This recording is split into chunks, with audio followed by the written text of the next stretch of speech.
Assalamualaikum warahmatullahi wabarakatuh. Perkenalkan, nama saya Ira Rana, NIM akhir 129, kelas B Agribisnis. Di sini saya akan mengerjakan penugasan mata kuliah kewarganegaraan mengenai ajakan kesadaran dalam hak dan kewajiban dalam bidang perpajakan.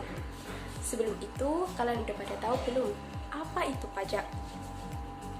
Pajak merupakan kontribusi wajib kepada negara yang terutang oleh orang pribadi atau badan yang bersifat memaksa berdasarkan undang-undang dengan tidak mendapatkan imbalan secara langsung dan digunakan untuk keperluan negara bagi sebesar-besarnya kemakmuran rakyat. Sebagai sumber utama pendapatan negara, pajak memiliki 4 fungsi. Yang pertama, fungsi anggaran, yaitu pajak berperan sebagai sumber anggaran atau tabungan dalam melaksanakan program pembangunan.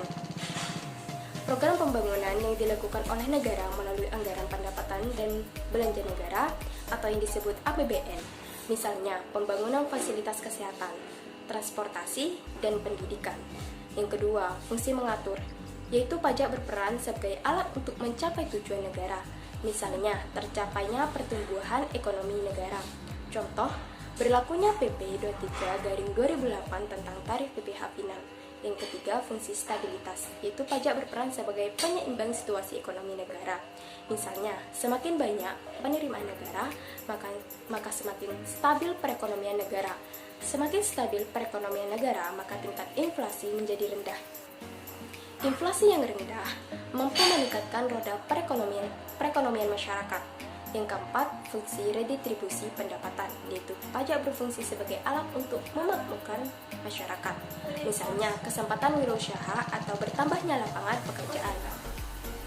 Dari keempat poin tersebut, maka dapat disimpulkan bahwa pajak memiliki manfaat bagi negara maupun masyarakat. Mengingat pentingnya pajak sebagai sumber pendapatan negara dan dampaknya secara tidak langsung bagi masyarakat, kewajiban perpajakan harus menjadi perhatian khusus. Jadi kita sebagai mahasiswa yang merupakan generasi muda sekaligus warga negara harus sadar dan taat melakukan aktivitas perpajakan. Taat dalam melakukan aktivitas perpajakan secara tidak langsung membantu pemerintah dalam mengelola program pembangunan. Secara tidak langsung pula, masyarakat bisa menikmati berbagai program dan fasilitas yang diberikan pemerintah, yang salah satu sumber pendapatannya berasal dari pajak. Jadi, mari kita peduli pajak.